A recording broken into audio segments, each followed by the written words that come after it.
A ver, vamos a dejar de lado las teorías de conspiración y vamos a auditar el sistema operativo más eficiente de la historia humana, la mentalidad judía. Si tú te preguntas por qué esta comunidad, siendo tan pequeña, controla sectores enteros de la economía y se apoya con una lealtad blindada, la respuesta no está en el dinero. La respuesta está en una frase que ellos repiten no como un rezo, sino como una estrategia de negocios, primeramente Dios. Y aquí es donde el sistema del mediocre colapsa frente al sistema del judío. Analicemos el activo más valioso que existe, el conocimiento técnico sumado al capital de oportunidad.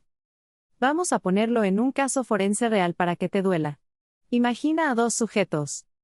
Sujeto A, un hombre que trabajó 15 años en una línea de ensamblaje de bicicletas.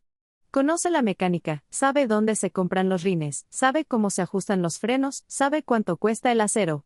Un día, la empresa hace recorte de personal y lo liquida. Le dan un cheque con 150,000 pesos. Aquí empieza la divergencia brutal. El sujeto A, infectado por el virus de la mediocridad y el orgullo, ve ese despido como una tragedia. Se va a su casa, se gasta el dinero en sobrevivir, en comprar una pantalla más grande para ver sus series, y se sienta a esperar a que alguien más se apiade de él, y le vuelva a poner el grillete de un empleo. Teniendo el conocimiento en las manos y el dinero en la bolsa, decide no hacer nada porque, según su lógica torcida, poner un tallercito de bicicletas en su cochera es muy poco para él. Su orgullo lo mantiene pobre. Ahora, auditemos qué haría un judío con ese mismo escenario. Un judío, incluso uno que no sabe nada de bicicletas, vería ese despido bajo la óptica de primeramente Dios. Para él, ese despido no es una desgracia, es una señal divina de liberación. Él diría, Dios me sacó de Egipto. Dios me dio el conocimiento técnico durante 15 años a costa de otro patrón y ahora, Dios me está dando el capital inicial en forma de liquidación para que yo construya mi propio reino. El judío entiende algo que el mediocre ignora: si tú tienes el oficio y tienes el capital, es un insulto a la providencia divina no multiplicar eso. El judío agarra esos 150,000 pesos, compra la herramienta y aunque empiece reparando llantas en la banqueta, lo hace con la certeza absoluta de que el mismo Dios que le da de comer al dueño de la fábrica gigante, es el mismo Dios que va a respaldar su pequeño taller. No se trata de saberlo todo. Hay judíos que inician de cero absoluto, sin saber el oficio, simplemente porque necesitan inspirarse en un negocio. Pero tú, que ya tienes el oficio, que ya tienes la técnica, que ya sabes cómo funciona el producto, ¿te atreves a no hacer nada? Eso en mi auditoría no se llama mala suerte. Se llama desperdicio de activos y, teológicamente hablando, es una ingratitud brutal. Pasemos ahora al expediente clínico de la hipocresía espiritual. Y para esto, vamos a usar el ejemplo clásico de la costurera. Analiza este perfil: una mujer que entró a una maquila barriendo el suelo. En 10 años, a base de pura práctica, subió de ayudante general a costurera de segunda y terminó como costurera de primera. Conoce el corte, conoce la tela, conoce el ritmo y sabe manejar máquinas industriales con los ojos cerrados. Por azares del destino o recorte de personal, la liquidan. Aquí es donde la auditoría forense detecta la contradicción más asquerosa de la mentalidad mediocre. Esta persona, que muchas veces está quebrada, que no tiene casa propia, que vive al día y que se dice muy creyente, recibe su liquidación. ¿Y qué hace? Si es que llega a poner un negocio, lo hace con la mentalidad del perdedor. Dice cosas como, pues voy a poner un localito ahí en la casa, nomás para no aburrirme, o voy a coser ajeno mientras encuentro un trabajo de verdad. Fíjate en el lenguaje. Mientras encuentro algo seguro.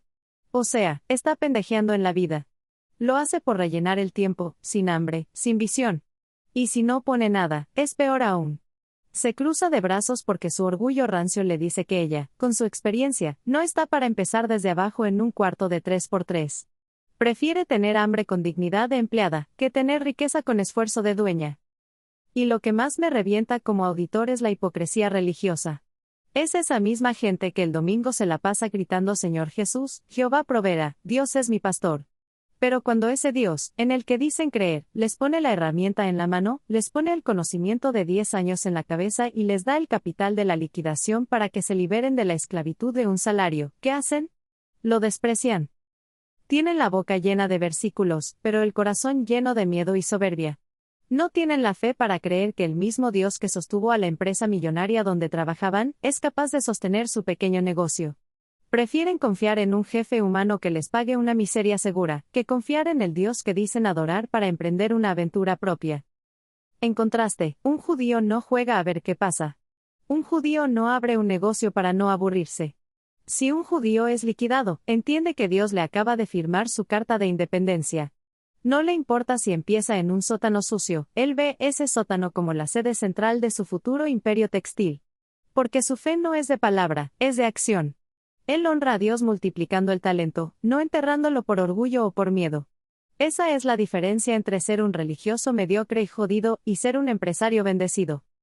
Ahora, abramos el expediente educativo, porque aquí es donde la clase media mexicana pierde la brújula por completo.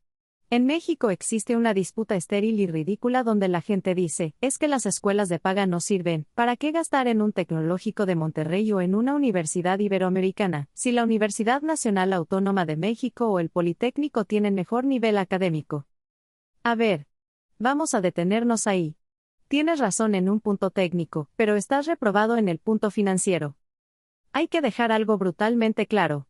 Un judío, o cualquier persona con verdadera mentalidad de riqueza, no manda a su hijo a la universidad para que sea el mejor técnico.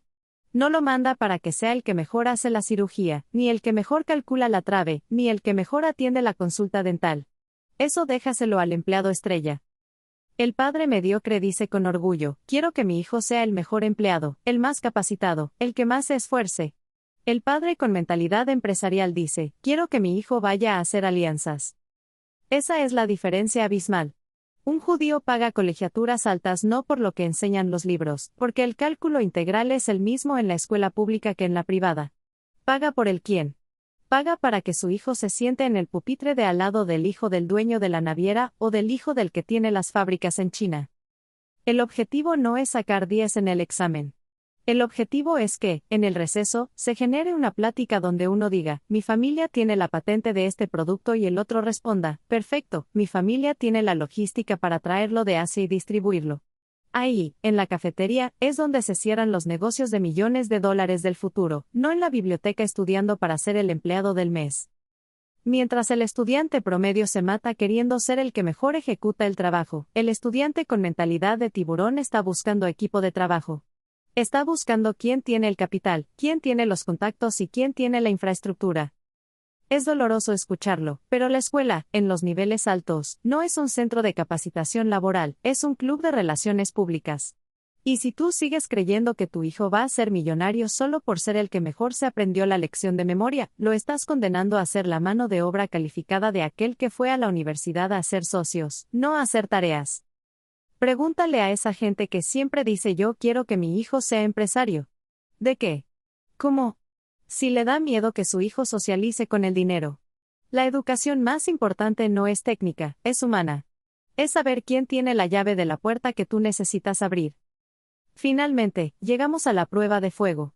El momento exacto donde se separa la paja del trigo. Haz una pausa y ve a preguntarle a esa gente bocona, a esos que se llenan la boca diciendo, ay, es que yo quisiera que mi hijo fuera un gran empresario, o mira a ese señor, tiene mucho dinero, seguro es dueño de empresas. Ve y hazles la pregunta incómoda, oye, ¿entonces te gustaría que tu hijo iniciara un negocio vendiendo puerta por puerta? ¿O que pusiera un puesto en el mercado para empezar? Ahí vas a ver cómo se les cae la máscara. Esa gente mediocre, fracasada y, sobre todo, orgullosa, te va a mirar con asco y te va a decir, ¡ay no! ¿Cómo crees? Eso sería caer muy bajo. ¡Qué horror andar vendiendo! Yo pago estudios para que mis hijos no tengan que hacer eso. ¿Te das cuenta de la estupidez monumental de ese pensamiento? Quieren el resultado, quieren el dinero del empresario, pero desprecian la actividad que genera ese dinero. Ahora, haz el ejercicio contrario. Ve y busca a un judío. Busca a ese dueño de la fábrica, al que vive en la residencia de lujo, al que tiene millones en el banco. Míralo a los ojos y pregúntale, señor, para usted, ¿qué tan importantes son las ventas? ¿Qué tan importante es un cliente que entra por esa puerta? No importa si es religioso o pagano, te aseguro que su semblante va a cambiar, y te va a decir con total seriedad, las ventas lo son todo. Un cliente es la bendición más grande que Dios puede mandar a esta casa. Servir al cliente es un honor. Esa es la diferencia abismal. Para la mentalidad judía, la venta no es una molestia, es el canal por donde Dios envía la provisión. El cliente no es un estorbo, es el mensajero de la abundancia. Para el mediocre orgulloso, vender es de pobres, atender gente es humillante. Por eso se quedan estancados. Porque le piden a Dios prosperidad, pero cuando Dios se las manda envuelta en forma de trabajo de ventas, la rechazan por soberbia. Si tú te crees demasiado bueno para vender, entonces eres demasiado pequeño para ser empresario. Así que deja de rezar pidiendo dinero si te da vergüenza salir a buscarlo. El sistema es perfecto, Dios pone el talento y la oportunidad, pero tú tienes que tener la humildad para salir a venderlo. Si no entiendes esto, no es que tengas mala suerte, es que tu orgullo es más grande que tu cuenta bancaria. A ver. Soy Goriberto. Y la auditoría está cerrada.